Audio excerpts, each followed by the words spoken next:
Jamie. How are you doing today? Good. How are you? I'm great. Good to hear from you. So I got a chance to see the pilot last week, and I really enjoyed it. It was quite a fun little series. Oh, thank you. I really enjoy it myself. I'm glad you liked it.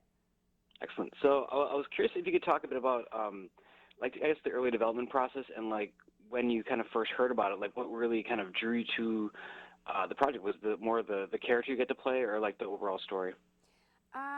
It was a little bit of everything. Honestly, you know, it was timing. I was ready, um, and my agent called me, and I was getting ready to leave with my son to go back home the very next morning.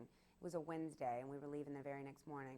It was in the mid-afternoon around 2:30. My agent calls. I was getting my nails done, and she said, TV Land wants to meet you tomorrow afternoon.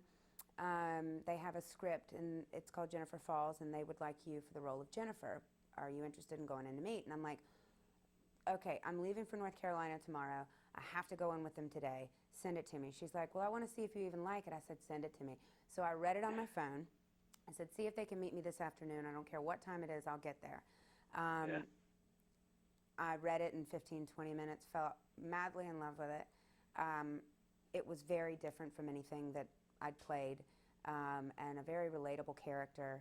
And I thought, I could bring this home. She called me back, said, what did you think? I said, it's incredible. Get me in that room, please. And she said, well, funny enough, they just called me back, and the president of TV Land just landed at LAX from New York, Larry. Oh Um, wow. and he said that he would meet you today, so be there at 5:30. No other television president Yeah. from any network would have gone out of his way to do that. He'd have said, I'm tired, I just got off a plane, change your flight tomorrow, which I wouldn't have been able to do. So, so timing is everything, and it was just, it was time.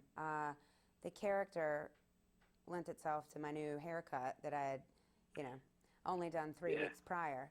And and I went into the meeting, met with these incredibly down-to-earth, amazing people, and we all just kind of fell in love with each other. And the next day they called and said, we'd love to have her if she wants it, and that was it.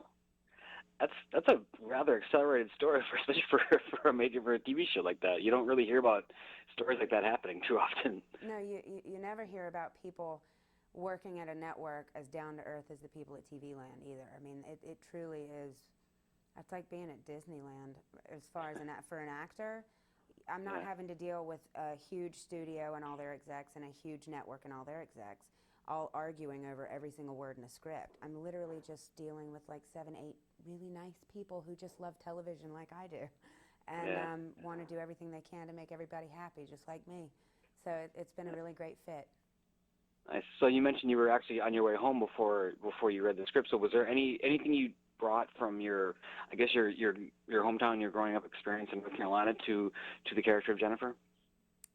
I don't know that I brought anything from my hometown necessarily, but as far as personal experiences go, absolutely. I mean, we've all, in this business, there's a lot of ups and downs.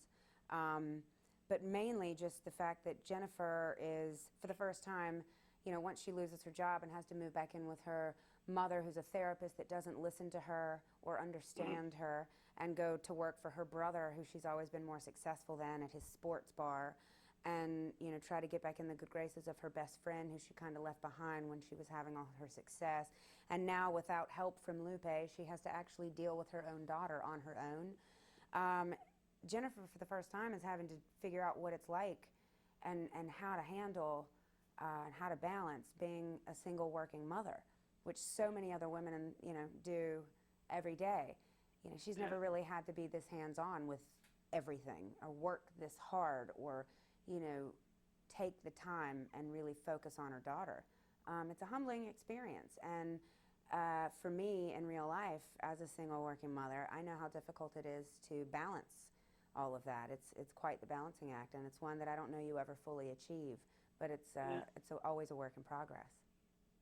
So I'm wondering in the forthcoming episodes, like how much more we kind of get a little bit of tease of a potential love interest with I believe his name is Ethan at the bar. So I was wondering how much more of that develops over the course of the first season. You know what? I don't know yet. We're only on episode number 5 right now that we're shooting. When I leave here, I'm going to set to get moving on that episode. We have quite a few. Episode number 3, she has a love interest. A lot of it is, getting to know. There's so many great series regulars that we really have to dive into everybody's backstory and kind of get in so that we know everybody's storyline.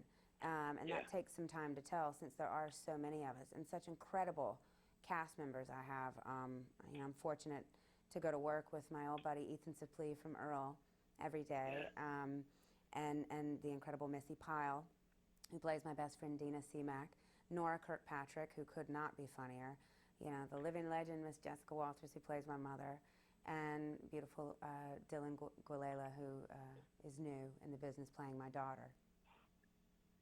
Nice. So can you talk about, I guess, your relationship with her and just kind of playing a mother to her, and also maybe possibly like taking on a mentor role, I guess. Since she is kind of new in the business.